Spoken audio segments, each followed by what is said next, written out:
souls. How y'all really feeling out there? Good. I hope so. I hope so. I am Safia Ashe Jasi, but you can just call me Fire. I am the cultural architect mogul behind Black Girl Fire. And today we are here to discuss what has been really going on and how neurodivergent Black women voices are still being isolated and underrepresented within media and tech. So let's get right into it, shall we? We shall.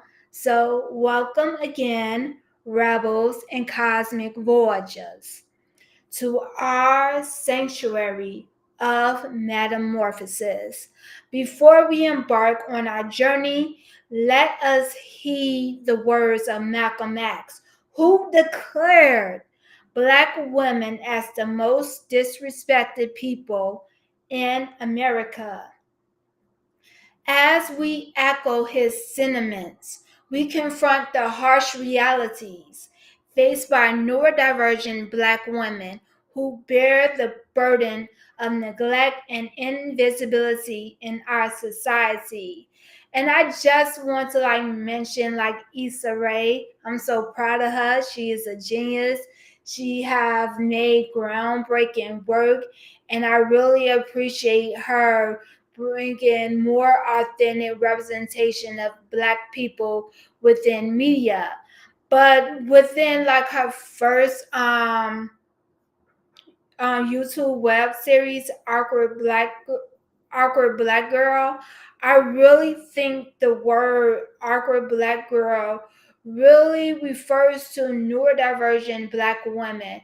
Neurodivergent Black women really represent what it truly means to be an awkward Black girl while navigating an inaccessible society and still feeling isolated from the Black community. But I want to get into things and really play this clip about Malcolm X before we really dive deep into what we got to talk about. So let's get right into it.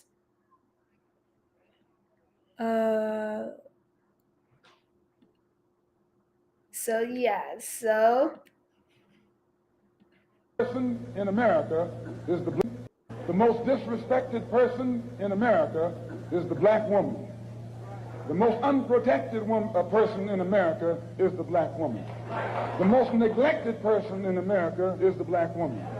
And as Muslims, the Honorable Elijah Muhammad teaches us to respect our women and to protect our women. Leaders have fought for civil rights. What do you mean? They have begged for civil rights. They have begged the white man for civil rights. They have begged the yes, let me come back on screen here. So I think Malcolm X's words is very poignant and very important, especially with what I want to talk about today regarding the situation with Wendy Williams and her current diagnosis with frontal lobe dementia. So, in the aftermath of Wendy Williams' courageous revelation of her battle with frontal lobe dementia, I don't know if she came out to say or the people around her in the media had came out and say that, because they currently have nothing but cameras in her face while she is navigating this new diagnosis. And I mean, make it make sense. But we are thrust into the depths of neglect and invisibility faced by neurodivergent individuals, especially Black women. This revelation serves as a catalyst for our cosmic uprising, igniting the embers of change within our souls. Neurodivergent Black women like Wendy Williams navigate a world that refuses to acknowledge their struggles and offer adequate support. The silence enveloping their experience perpetrates feelings of isolation and neglect, intensifying their challenges and hindering their journey towards liberation. So I recently just had like a conversation with a beautiful neurodivergent Black woman regarding the situation with Wendy Williams, and she made a good point that both Bruce Willis and Wendy Williams have both been diagnosed with frontal lobe dementia. But the only difference is that Bruce Willis is still probably being offered roles, and he don't have like a camera in his face to see his like most vulnerable moment as he is dealing with having and getting comfortable with frontal lobe dementia. But Wendy Williams don't have that privilege right now. Like the world have a front row ticket to like her pain and how she isn't being properly protected, and yeah, it's a lot, and it goes back to the analogy that I have like really developed as the cornerstone of my work, because like my work really focused on transforming trauma into artistic healing experiences. And in developing this practice, I had come to the conclusion that Black woman pain is like a supernova who is on its last light in a vast black space, who's ready to explode. But once the supernova explode, nobody hear it. And that's just like how Black woman pain um has been silenced. But Black Girl Fire's cosmic revolution emerges as a beacon of defiance, providing a sanctuary for neurodivergent Black women to reclaim their voices and share their truth. Through our collective rebellion, we empower one another to shatter the chains of silence and embrace our authentic selves unapologetically. And yes, in that order. And this is just the beginning. And as like I'm really thinking about my journey from like the past like 10 years and trying to like really develop my business, I always knew it was going to be called Black Girl Fire. And I knew it was my mission to provide authentic representation of Black women. But 10 years ago, I didn't know it was supposed to specifically focus on neurodivergent Black women. And I'm glad that I have been on this journey. I have really taken the time out to really understand myself as a neurodivergent Black woman, to understand my strengths and weakness and how to best navigate this inaccessible society where I often feel like an alien. But the focus now is all about amplifying voices, specifically neurodivergent Black women, and reshaping realities. So, as we witness the narratives of non disabled and neurotypical Black women in Hollywood, we confront the stark disparities that plague our communities. Neurodivergent Black women remain marginalized and excluded from conversations on representation and inclusion, perpetuating the cycle of silence and erasure. The absence of representation and inclusion in mainstream media reinforces harmful stereotypes and diminish the voices of neurodivergent Black women. This erasure not only silences their truth, but also deprives society of their visionary perspectives and transformative potential. Through Black Girl Fire Cosmic Revolution, we challenge the norms and demand recognition for neurodivergent Black women by amplifying their voices and reshaping the narratives that define them. We forge a path towards a more vibrant and equitable future where every individual is celebrated for their resiliency and brilliance. As we emerge from the depths of silence, we embrace a newfound sense of rebellion and empowerment. Black Girl Fire Cosmic Revolution stands as a testament to our collective defiance and unwavering spirit because we are so disabled with an attitude over here. So do I, and yes, and that order, and together we will unveil the silence, amplify voices, and co-create a reality where neurodivergent Black women shine brightly and unapologetically.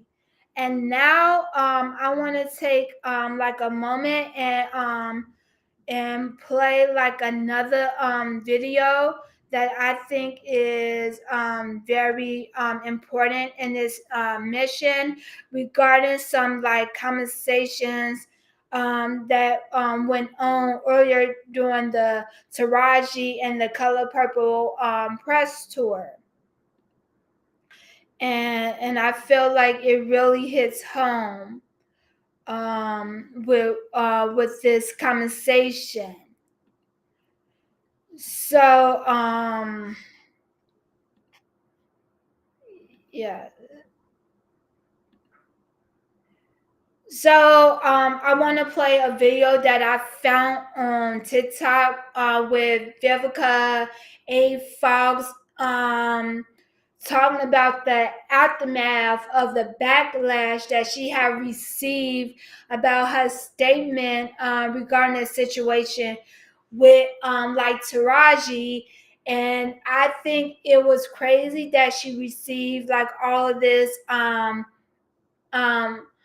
backlash because all in her statement she just said like that problem isn't her problem and offers support to Raji in her mission, but just letting know that she's still gonna continue to do her. And so now let's play this video. No. Yeah, so wait, hold on. Working and things that you've been able to do as an actress. I know that there was the clip that happened where you responded to Taraji and her telling her story with Color Purple and the money not being there, whatever the case may be. We want to know. I'm very happy, very blessed, and to each his own. I didn't have that experience, so, you know, but to get your piece out is important. I totally understand that, and I love my girls for looking out for each other, but I'm good. And you said that you didn't have that experience. You've been blessed. What was your experience? Like what? You heard me say I'm good. You're good. But what does good mean Good for Vivica A. Fox? For me means listen, every set's not going to be pleasurable. You know what I mean? You're going to get there and there's going to be some surprises. The trailer ain't right or something's not right. You push through. Right. Because what's more important to myself is the work and getting the work done. As a producer, you got to make your days. You got 12 hours. 12 hours to make your day. You don't make your day, you're not going to be working that much anymore. So you learn to push through. So when I said I'm good, I'm a worker bee. Right. I have a tendency to not complain, that I do the work. I do the work. I complain afterwards. I pick up the phone. If there's a problem, I call my people. That's what they're there for. That's how they're supposed to earn their money. They understood when you picked up the phone and made that phone call how to handle it, because it's also a thing too, being, you know, a black woman in your position, even now as a director, conversations that are had, how things are handled, that all you said, if you don't make your day, you're not going to be working as much. Yes. What has been the vetting process for you finding your people that know how to hold you down in a way where you can always be good? Loyalty.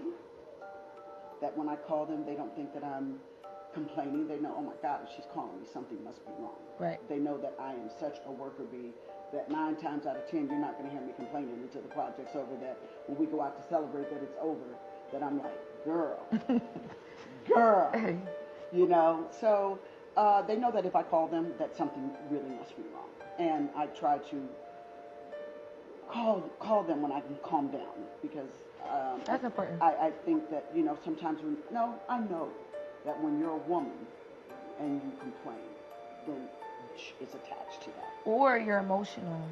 Yeah. Or angry black woman. Yeah. Which is even worse. We all been there. Yeah. We all been there. So you talked about like a lot of the roles that you've been able to work in and things that you've been able to do as an actress. I know that there was the clip that happened where you responded to Taraji and her telling her story with Color Purple.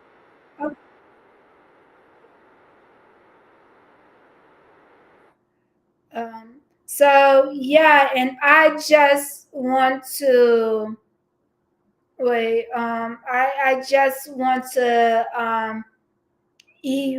really say again what Malcolm X said, that from that video, that the most disrespected person in America is the black woman, and she is also the most unprotected.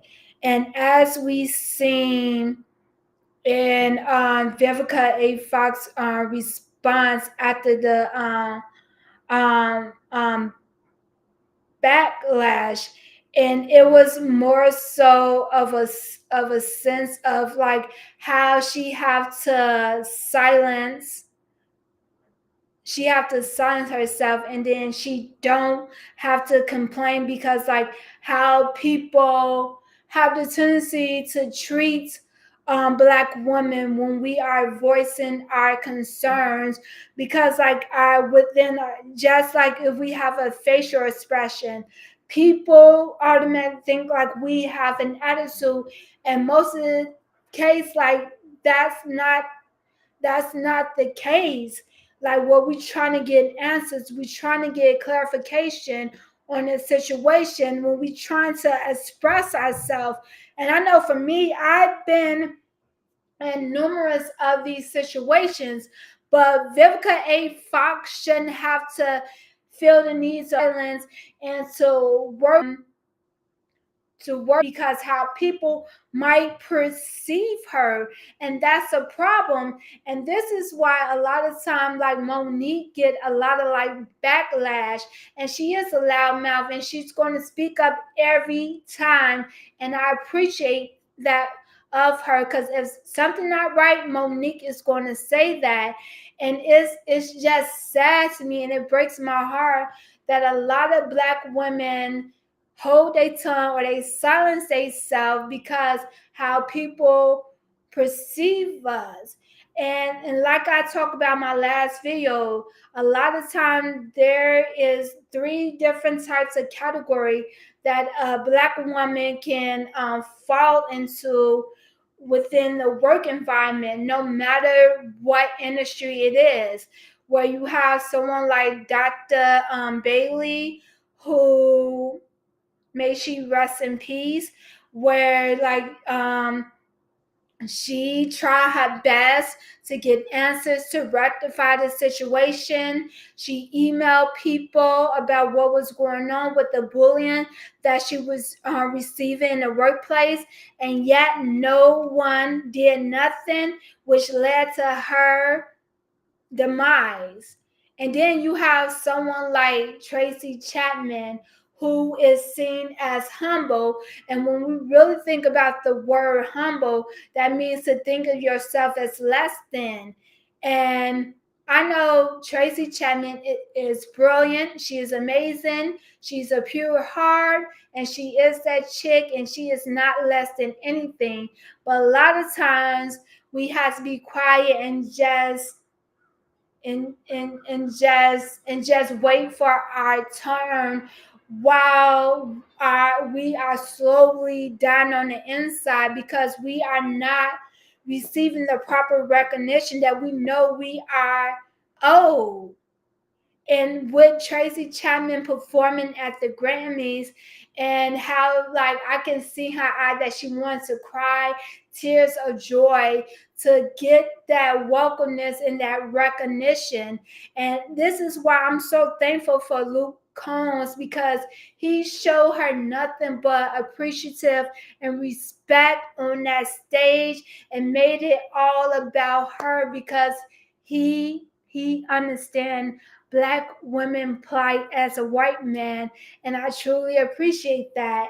And then the third type of Black woman you have is Monique, who is going to speak up each and every time and don't care what nobody have to say. And that, like, a lot of times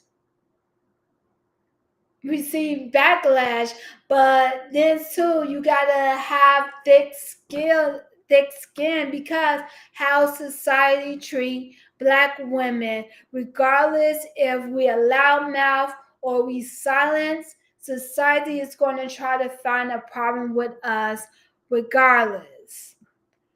And I just say, with all that to say, it's time for a revolution.